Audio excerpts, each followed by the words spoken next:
Welcome to Facts TV News, where everything is true. Trelawny wanted man charged for rape. A farmer who was wanted in Trelawny was arrested and charged with rape and sexual touching of a child following two incidents in Wilson Valley in the parish between 2021 and 2022. Charged is 38-year-old Baron Larman, also of Wilson Valley District. Reports are that Larman allegedly raped and sexually assaulted a teenage girl in his community two separate occasions. The first incident occurred in November 2021, where Larman reportedly pulled the child behind an unfinished building whilst she was walking along the roadway. There he reportedly assaulted and raped her. Almost a year later, he allegedly pulled her from her house and again assaulted her. A report was subsequently made to the police and an investigation launched. On Monday, July 24, Larman turned himself into the police. A warrant was executed on him on Wednesday, July 26. His court date is being arranged. Jamaican charged in U.S. for alleged machete attack.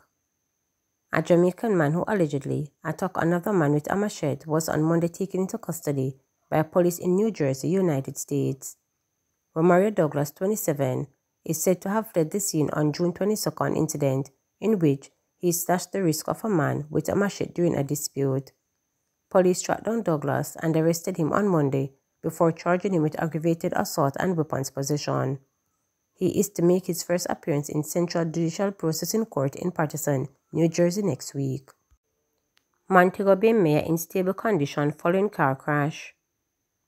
Mayor of Montego Bay, Leroy Williams, remains in hospital in stable condition following Saturday's motor vehicle accident in the vicinity of Iron Shore, St. James.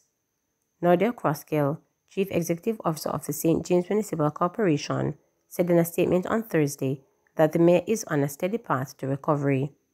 Mayor Williams was reportedly rushed to the Conner Regional Hospital Saturday morning after the vehicle he was driving crashed into a parked trailer during his commute from Reggae Fest. Crossgill disclosed that Williams was later transferred to the University Hospital of the West Indies, where he is undergoing treatment.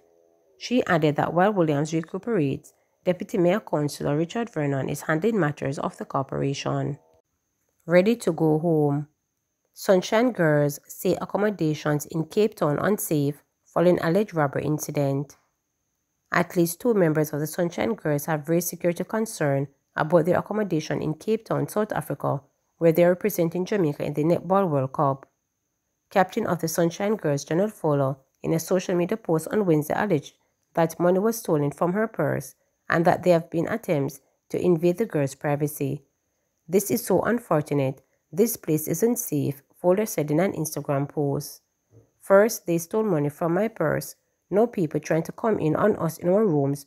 Really?" she added. Another netballer, fellow teammate Samira Sterling, in responding to Fowler's post, echoed similar sentiments, noting that she was ready to go home. "Seems like we are staying on the street," Sterling said. "We aren't safe. I'm ready to go home," she added. The Netball World Cup is being held in Africa for the first time. Matches are being played at the Cape Town International Convention Center. Inmate charged for allegedly fatally stabbing another. An inmate at the Tower Street Adult Correctional Facility has been charged with murder following the June 16 stabbing of another at the facility. Charged is 30-year-old Dimitri Clark, an inventory clerk of Maquetting Street, Kingston. He has been charged in connection with the death of 43-year-old Melville Hill, a higgler of Pleasant Hill in Clarendon. Reports from the Elliston Wood Police are that about 9:15 a.m., the inmates were released from lockup when a fight ensued between the two men shortly after. During the confrontation, Clark reportedly used a metal object to stab Hill in the chest. He was subsequently pronounced dead at hospital. A court date is being arranged for Clark to answer to the charge. Bail extended for cop who left toddler in car. Detective Sergeant Sheldon Dobson, whose 18-year-old daughter died after being left unattended in his car for several hours last year, had his $200,000 bail extended when he appeared in the St. Elizabeth Circuit Court on Thursday. Dobson appeared before presiding Judge Von Smith in Black River, is to return to court on December 14. His attorney, Thomas Levine, told reporters that Dobson is making arrangement for a second lawyer to represent him in the circuit court. "I represented him in the lower court. I will be representing him in circuit court along with another attorney representation in the circuit court is to be settled, stated Levine. On January 17, 2022, Dobson, during a change of routine, left his baby daughter in his car for hours when he got to work at the Black River police station. The child, Trelawny Dobson, died 2 days later at hospital. Reports at the time indicated that the child would have been cared for on a daily basis by her maternal grandmother while her parents were at work, but a daycare arrangement was made after the grandmother fell ill. The detective sergeant is in his rush to go to work is said to have forgotten the little girl at the back seat of the car and drove off in a police service vehicle to Warminster, Southeast St. Elizabeth, about 45 minutes trip by road from Black River to carry out further probe into the case of a former Haitian official who was held on January 15, 2022, along with his wife and 2 children. The detective sergeant at that time was assigned to the Black River police station, while the child's mother, a sergeant of police, was in the same St. Elizabeth division.